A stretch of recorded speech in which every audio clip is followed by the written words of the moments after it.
Hello, ഇന്നത്തെ recipe ഒരു coconut പുഡിങ്ങാണ്. നമുക്ക് എങ്ങനെ ഉണ്ടാക്കുന്ന നോക്കിയാലോ.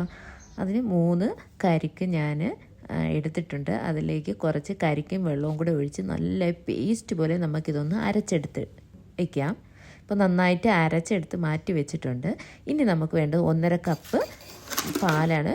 അതിലേക്ക് ഞാൻ 1 കപ്പ് പഞ്ചസാര ഇട്ട് ഇത് നന്നായിട്ട് പാലിൽ അലിച്ച് നമുക്ക് ചേർത്തെടുക്കണം. പഞ്ചസാര അളവൊക്കെ നിങ്ങൾക്ക് കൂട്ടുകയും കുറയ്ക്കുകയും ചെയ്യാം.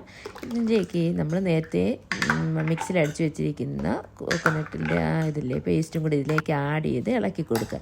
ഇനി ജലാറ്റിനാണ് 2 കവർ ജലാറ്റിൻ കുറച്ച് വെള്ളത്തിൽ ഓവനിൽ വെച്ച് ഒന്ന് മെൽറ്റ് ചെയ്തെടുത്തതാണ്. അതും കൂടി ഇതിലേക്ക് നന്നായിട്ട് നമുക്കൊന്ന് മിക്സ് ചെയ്ത് യോജിപ്പിച്ചെടുക്കണം.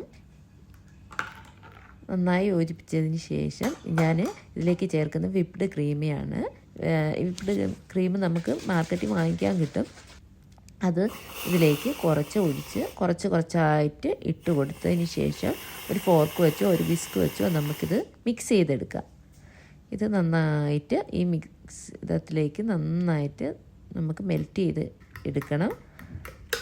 ഇതൊക്കെ സ്പൂണ് കൊണ്ട് നന്നായിട്ട് മിക്സ് ചെയ്തെടുക്കുക. ഇനി ഞാൻ ചേർക്കുന്നത് മറ്റേ തേങ്ങയാണ്. തേങ്ങയല്ല, കരിക്കിൻ്റെ കുറച്ച് പീസ് നമ്മൾ കടിക്കുമ്പോൾ കിട്ടും. നമ്മളിത് കഴിക്കുമ്പോൾ അതും കൂടി ഇതിൽ മിക്സ് ചെയ്തതിന് ശേഷം നമ്മളൊരു ബൗളിലേക്ക് മാറ്റി തണുക്കാൻ വയ്ക്കുന്നു. ഒരു